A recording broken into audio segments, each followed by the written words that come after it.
Good morning, everybody. How you doing? Coach Ro checking in. Welcome to Morning Talks with Ro.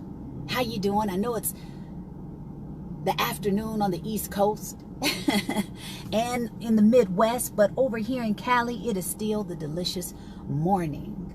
How's everybody feeling? I hope that your week is going great so far. We're going to tap into overcoming anxiety. But first, right, we have to identify what is anxiety? Where does it come from? How do we get it? Hey, LaShonda, welcome to the conversation.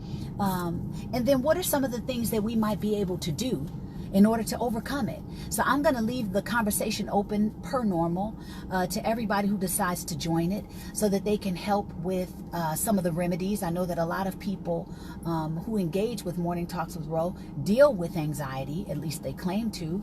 And so I would think that they might have something very valuable to contribute to the conversation.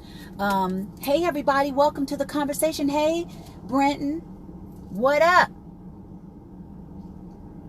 We're talking about anxiety today. And as we know, there are different kinds of anxiety, right? There's social anxiety, there's mental anxiety, there's emotional anxiety, there's all kinds of spiritual anxiety. Where does it come from? How do we identify it? And then how do we overcome it? Let's see what we can come up with today. What's up, Marquita? Welcome to the conversation, dear. Always good to see your name in the space. So let's talk about where anxiety might come from, right? Kind of redirecting the air. So what I realize, and I may not have all of the reasons that we experience anxiety. I'm sure some of them are going to come from you, and some of them may bubble up into my conscious mind to share. But some of the things that I've already thought about is that we might indulge in labels. And what are labels? What have you decided to believe about life? What have you decided to believe about yourself? Some people might say, I'm an introvert. That's a label, right? Where does that label come from? Why do you feel that way? Why have you embraced that label as your truth? Okay, Brenton. Hey, Amanda. Some people, comparison. Comparison can create anxiety. And as you've probably heard me say and others say, the devil is in comparison. That can create anxiety. When you compare your life to someone else's life, when you compare your progress or lack thereof to somebody else's progress or lack thereof, these things can create anxiety. You may compare your bank account. You may compare your style. You may compare your family, right? So whatever it is, comparison can cause anxiety because of what you believe about it. Forgive me for not putting my do not disturb on. Hey, everybody, welcome to the conversation. We're talking about overcoming anxiety. And at the moment, we are identifying where anxiety could come from. You got your morning drink on deck. Hey, Lisa. So, okay, labels can create anxiety. Comparison, we're going to go back over this more extensively. Comparisons can create anxiety. Siphoning yourself off from society. You know how some of us may say we go into a cave or we go into our little space or we want to be so, in our own little world. But that could also create social anxiety where you don't know how to relate to other people. And then if you do that long enough, then you become afraid of just being out in open spaces, period. You don't know what to say. You don't know what to do. You feel self-conscious. And a lot of us don't even realize that, you're worried about other people. They're worried about themselves just like you are. They're trying to feel okay or comfortable in their skin. Isn't that hilarious? Like, so many of us are so concerned about what everybody else is thinking about them that they forget that other people have similar or the same concerns. Some people have better masks of it, but a lot of people deal with some level of anxiety because of comparison and labels, right? This stuff kind of like a vicious cycle. Hey, everybody. Good morning, Elijah. Right? So let's talk about, and I'm sure other thoughts of how anxiety is created in you will bubble up. Also, speaking of it, trauma.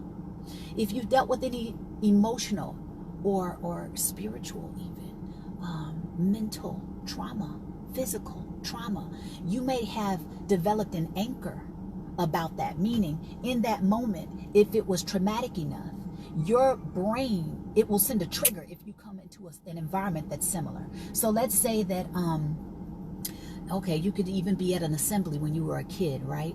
And you got up to speak for maybe the first time, or maybe it wasn't the first time, but you got up to speak in front of the kids at the assembly, and you didn't realize that you had spilled ketchup all down your shirt, and everybody's pointing at you and laughing, and you don't even know why, and then you finally like look at what it is, and it's like, oh man, right? So embarrassing. And now you've created this irrational fear, or an irrational fear of public speaking has been created. Now you got anxiety around talking to people in larger groups. And sometimes it may exacerbate itself and become a fear that you have of talking to people in small groups. It doesn't matter. I just don't want to talk in front of people. I don't want to be embarrassed. You're always checking yourself. You know what I'm saying? So it could come from trauma as well. If you had, you know, some disciplinary thing happen that was really, really scary, or, you know, it really made an impact on your psyche, you may keep that. You may hold that. It may create a trigger, an anchor. Like, you know how you drop an anchor off of a boat so that it stays in place? You may have an emotion that's stuck in a place that you need to deal with so that you can move out of this anxiety space. So this conversation is to say that, yes, you may be experiencing the feeling of anxiety, but it does not have to continue to be your reality. Now, will it take some work that maybe is scary to do, or that you don't want to do because it causes so much discomfort to come out of a space that you're so used to? Even though it's causing you, you know, some measure of emotional pain, you've gotten used to that emotional pain. So coming out of it could be like, that's still not my comfort zone, even though this has you totally uncomfortable, right? So weird, but it's how we operate. So, okay, oh, let me see. Right, Marquita? So, a few things that we can do to deal with anxiety. One is to give these things new meaning.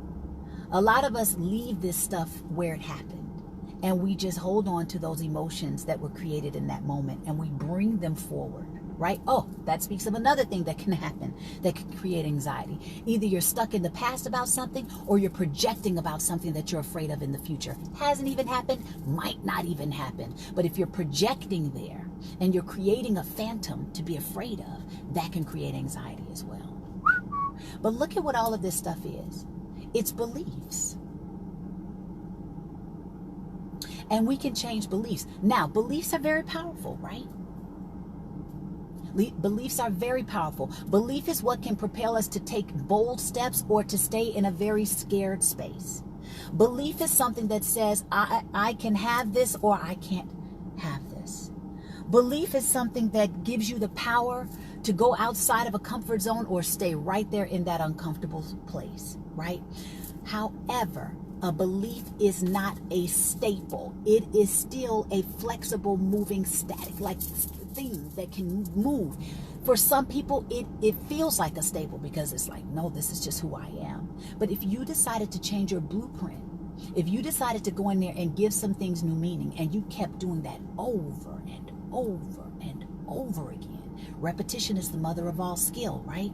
So if you kept going in there and revising that thing that happened to you, change what it meant to you, or change how it happened. Can you put it in? Some people do a neuro-linguistic programming where they will change the way it looks in their mind. They may put it in black and white instead of color.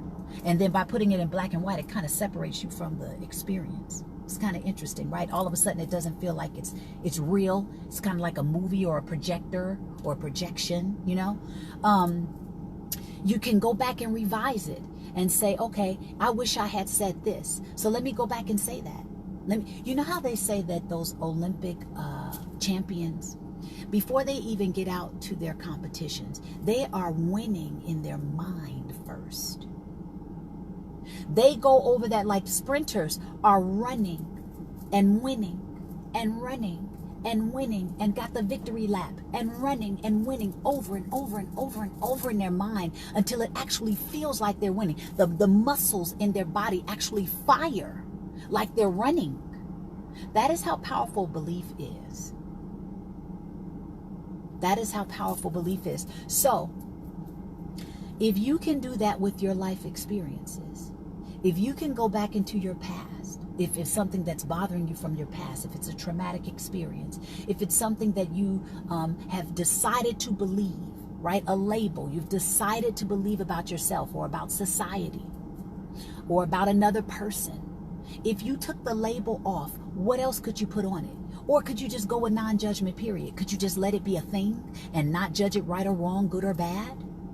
You could either go neutral about it, which is non-judgment, or give it new meaning. What is the more empowered or positive thought or belief that you can attach to that thing or that person? And how often are you willing to go back and revisit that so that it becomes a new way that you start? And you know how I talk about when we think about something often enough, or we do something often enough, these nerve wirings inside of ourselves come together. And the more that we do it, they lock in and they get real cozy and comfortable.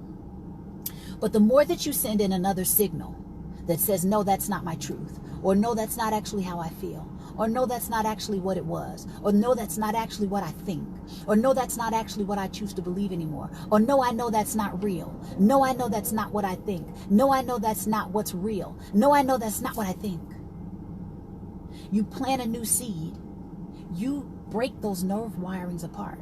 And then with the new belief that you are planting into your conscious, which eventually starts to bury itself in your subconscious mind, which is where your automatic pilot is, which is where your triggers pop off, which is where your knee-jerk reactions are. Subconscious mind is programmed through repetition. So how often are you willing to go back and reprogram yourself, recondition your thoughts surrounding something? Recondition or reframe is another word that they use. When you can go back and say, no, that's not how I choose to remember that situation. You'd be surprised what you can do in your mind alone. You can go back and heal relationships in your mind alone. Isn't that powerful? Talk to me, you guys, before I continue. Don't forget, share and invite others. Bless up, LaShonda. Thank you. Afraid of messing up or letting someone down. Yes, that can create anxiety, Kinsey. Yes. Who's afraid of letting somebody down? And so that creates a lot of anxiety. Who's afraid of messing up? And so that creates a lot of anxiety. If you gave this new meaning, can you imagine that your life would change like that? Now, I'm not saying that sometimes we take a quantum leap in consciousness. That means it just happens like that. It's like, wait a minute, my perspective just stretched in what's possible. I believe that. That makes sense. And we adopt it and it changes. Other times we need repetition. You got to do it over and over and over again because we're creatures of habit. And sometimes if that negative mental chatterbox has been running off at the mouth for years, you got to do some reversal with repetition. Who's afraid of disappointing someone and so it's created anxiety in their life? Yes, reprogram, recondition yourself. You needed to hear that. Bless up, Nalaja. That's what it is. Because I don't want us to think that we don't have more power than we actually have. A lot of us have just kind of accepted the defeat of anxiety. You've decided to believe that, well, that's just how I am. Well, that's just the way it's always been. But that doesn't have to be the way it always will be. You could change it. Is it going to take some work from you? Yes, it's going to take your repetition. It's going to take your belief. It's going to take your willingness to continue doing what you need to do until you see the results you want to see. But is it possible? Absolutely. Absolutely. What is the new self-image you can give yourself? And then also remember, guys know I talk about meditation, using your body as a meditation. And let's say you have social anxiety and you're so nervous, right? That can happen to the best of us. Remember when I was saying that you can put your conscious mind, like think about your left foot right now while I'm talking. Don't move it. Just become aware that your left foot is there. Like right now, I am aware that my left foot is existing. And I feel like this slight buzz on my foot. I have not moved it to know that it's there. I just know that it's there. And do you see how even my focus has become more acute? Like right now, I'm still focused on my left foot while I talk to you guys, and peace is here. Just because I'm using my body as a meditation. I'm using my body as a peaceful anchor. I'm using my body as something else to focus on other than the people or things outside of me. That can reduce anxiety. And I'm, if anybody's trying this out while we're in this chat right now, tell me, by focusing on just the fact that your left foot exists, bringing your awareness to your left foot, has it brought in a certain kind of focus? And because of that focus, does it reduce any feelings of anxiety or any other emotion that you don't necessarily want to feel at this particular moment? Because it's shifting your focus. Hey Khaldun, welcome honey to the conversation. I'm still focused on my left foot, you guys. I'm still using my body as a meditation.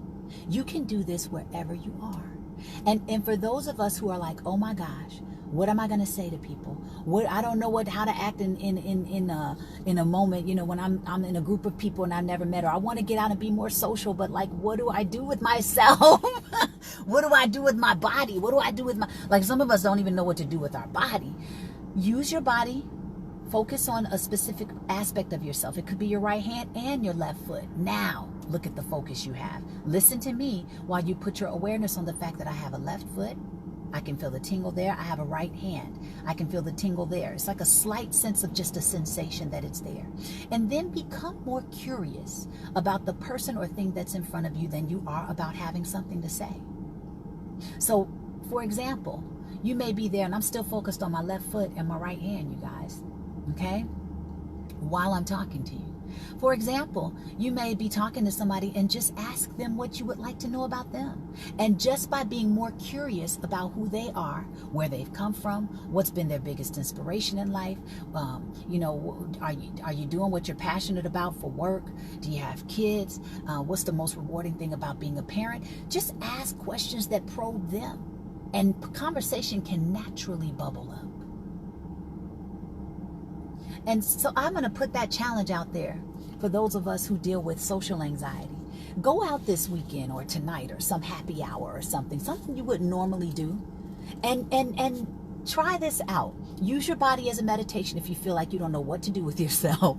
And then also become more curious about what's in front of you, the person that's in front of you. Talk about what's in your surroundings with them if you want to. Ask them questions about themselves. And it doesn't have to be some long, drawn out or extensive conversation. Just take the step. For example, a place in my life where I've dealt with anxiety in particular, believe it or not, I am a singer, right, for a living. I've been singing professionally since 12 years old. Do you know that I can't stand going on vocal auditions?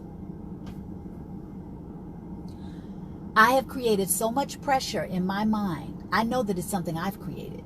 I've created so much pressure about how I think they need me to show up, or they want me to show up, or what they expect of me. Expectations create anxiety. What I think they expect of me, how I think they expect me to sound, how I think they expect me to show up because of, what I did in the past. And so it creates so much pressure. And this is all in my mind. It's created so much pressure that I have literally had to go into auditions with my stomach trembling, okay? Literally moving. I'm not just like making that up. Literally like nervous. Crazy. Okay? And then I also had a traumatic experience with an audition one time when I was singing. I went into a room and I wasn't feeling the best vocally that day either. So I already had that anxiety. Okay? And then shout out Shanika. And then I cracked horribly in this audition. I'm like, really? Right now? Wow. And all I have to do is just be present and take the fact that everybody's looking at me like, thank you very much for coming in today. And I'm just like, that was so embarrassing. I can barely get to the doorknob. I've also had another audition where I couldn't even open the door because I sucked in my audition so bad. I couldn't even open the door. Little moments like that can create little stressful traumas in our lives. And if we don't go back and either revise them or give them new meaning, or take the judgment, the massive judgment that we have off of them, they can stay with us and plague us and drive our behavior or lack thereof. Forgive me, you guys, for not turning my do not disturb on, and my partner's hitting me up.